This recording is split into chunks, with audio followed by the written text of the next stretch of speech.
আপনাদের স্বাগত। আপনাদের সাথে আমি অনুপম। আর আজকে সকালে হাওয়া কেমন নিয়ে আমি রয়েছি। কিন্তু আজকের হাওয়া কেমন নিয়ে যে বিষয়টা আলোচনায় থাকবো সেটা হচ্ছে পশ্চিম এশিয়ায় কি হচ্ছে। একদিকে আমেরিকা গতকাল হোয়াইট হাউস থেকে ডোনাল্ড ট্রাম্প জানিয়ে দিচ্ছেন যে ইরানের 3টে পরমাণু শক্তি কেন্দ্রে তারা হামলা চালালো। অন্যদিকে ডোনাল্ড ট্রাম্প দাবি করছেন যে ইসরায়েল এবং আমেরিকার সাধারণ মানুষকে টার্গেট করছে ইরান।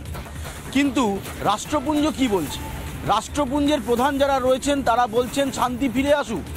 যেভাবে গতকাল ট্রাম্প যেটা দাবি করেছেন যে তিনি আমেরিকা হামলা চালিয়েছে, যদি সত্যি আমেরিকা এই হামলা চালিয়ে থাকে এবং 3টে পরমাণু শক্তি কেন্দ্র ধ্বংস করে থাকে, তাহলে আগামী দিনে ভয়ঙ্কর অবস্থা আসছে। আর এটা শুধুমাত্র পশ্চিম এশিয়ার দেশগুলোর ওপর প্রভাব পড়বে না, প্রভাব পড়বে গোটা বিশ্বে।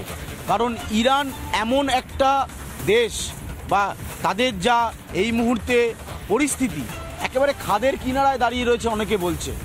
কিন্তু যদি সত্যি ইরান এবং ইসরায়েলের যে যুদ্ধের পরিস্থিতি তৈরি হয়েছে, আজকে 8 দিন পড়ল, তাতে দেশের সবথেকে বেশি গোটা বিশ্বের মানুষের একটা বিরাট বড় ক্ষতি হতে পারে। সেটা দেশই যুদ্ধ হোক না কেন, সেটা ইসরায়েল বা ইরানের যুদ্ধ হোক, সেখানে আমেরিকার ইনভলভমেন্ট হোক, কিন্তু ক্ষতি গোটা বিশ্বের হচ্ছে। তাই শান্তি ফিরে আসুক সকলে চাইছে।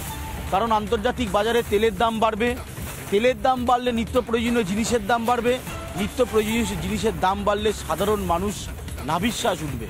এবং এটা শুধুমাত্র পশ্চিম এশিয়ায় হতে পারে এমনটা নয়, ভারতের প্রভাব পড়বে, ভারতের পার্শ্ববর্তী যে দেশ সেখানে তার প্রভাব পড়বে, প্রভাব গোটা বিশ্বে পড়বে। ফলে রাষ্ট্রপুঞ্জ এই মুহূর্তে যেটা চাইছে যে আমেরিকা হোয়াইট হাউস থেকে যে দাবি করছে, বা ডোনাল্ড ট্রাম্প যে দাবি করছেন যে 3টে পরমাণু শক্তি কেন্দ্র তিনি ধ্বংস করে দিলেন, আগামী দিনে আরও বড় যুদ্ধ না থামলে আরও বড় কিছু পরিকল্পনা রয়েছে, আগামীকালের ভোটটা ইরান ভালোভাবে দেখবে না, এই যে বক্তব্যগুলো আসছে, এতে উদ্বেগ এবং উৎকণ্ঠা সকলের বাড়ছে। কারণ পশ্চিম এশিয়ার দেশগুলো যদি শান্তিতে না থাকে, তাহলে উত্তরের দিকে যে অংশটা রয়েছে সেখানেও কিন্তু একটা ভয়ঙ্কর পরিস্থিতি তৈরি হতে পারে। অন্তত পক্ষে যেটা হতে পারে সেটা হচ্ছে যে মানুষের একটা সমস্যা হতে পারে, নিত্য প্রয়োজনীয় মানুষ। আর ভারতের প্রভাব পড়তে পারে, কারণ খেটে খাওয়া মানুষের এখানে সংখ্যাটা অনেক বেশি। ফলে তেলের দাম বাড়লে, নিত্য প্রয়োজনীয় জিনিসের দাম বাড়লে ফলে সমস্যা হবে। তাই গোটা দেশ, রাষ্ট্রপুঞ্জ, গোটা বিশ্ব চাইছে এই মুহূর্তে ইরান, ইসরায়েল এবং আমেরিকা তারা শান্ত হোক।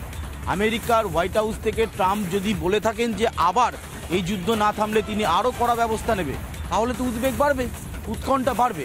তাই গোটা বিশ্ব যেমন চাইছে এই মুহূর্তে যে পশ্চিম এশিয়ায় শান্তি ফিরে আসুক, এটা কিন্তু ভারতও চাইছে।